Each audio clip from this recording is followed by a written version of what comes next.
Good morning, it's Sunday, 2nd of June. This is TAMAN Morning News. I'm Khadeeja. Here is your morning news update.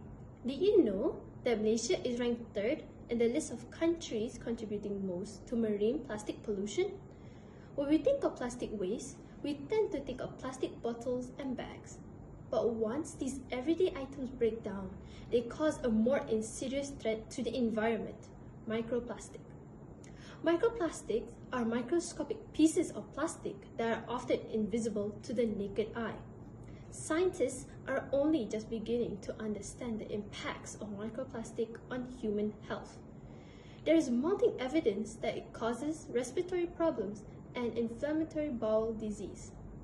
With the presence of microplastic in stool for the past 4 years, the research team from the University of Nottingham, Malaysia, have been looking at microplastics in the Langat River in Selangor, as well as in the bodies of animals that live in the river. The findings are very concerning.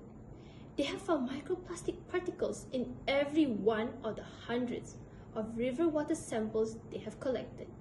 Most alarmingly, they have found microplastic in the body of almost every single animal they collected. Fish was the most highly contaminated. This is very worrying, as it means that people who consume fish caught from our rivers are likely to be routinely ingesting microplastic. The same applies to fish caught from oceans, where microplastic contamination is also very high. The human health risks posed by microplastic mean that urgent action is needed. However, it is extremely challenging to reduce exposure to microplastic, as it is already in the air we breathe and the water we drink, and very likely in much of the food we eat. Using filters on tap water, avoiding eating hot food or drinking hot drinks from plastic containers, and avoiding eating bottom feeders like shellfish and prawns are all good places to start. Removing the microplastic already present in the environment will be difficult. Individually, we should be mindful of how much plastic we use and especially how we dispose of it. Simple measurements, such as bringing our own stainless steel containers to pack food brought from food stalls and using glass or metal bottles to refill instead of buying bottled water, go a long way in reducing the amount of single-use plastics that may end up in the environment.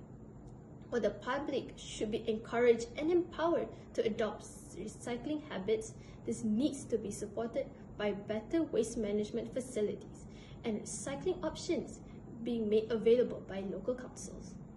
Taxes or other fiscal incentives could be introduced to help reduce plastic use and increase the use of recyclable plastics. The government funding for research to help find new ways of removing plastics and microplastics from our marine and freshwater ecosystem, and to help develop new biodegradable plastic is greatly needed. Time is ticking. The attitudes and behaviors of everyone, from the authorities and industry to the public at large, need to change for the sake of both current and future generations. That's TAMAN Morning News. Thanks for watching. Have a wonderful day today.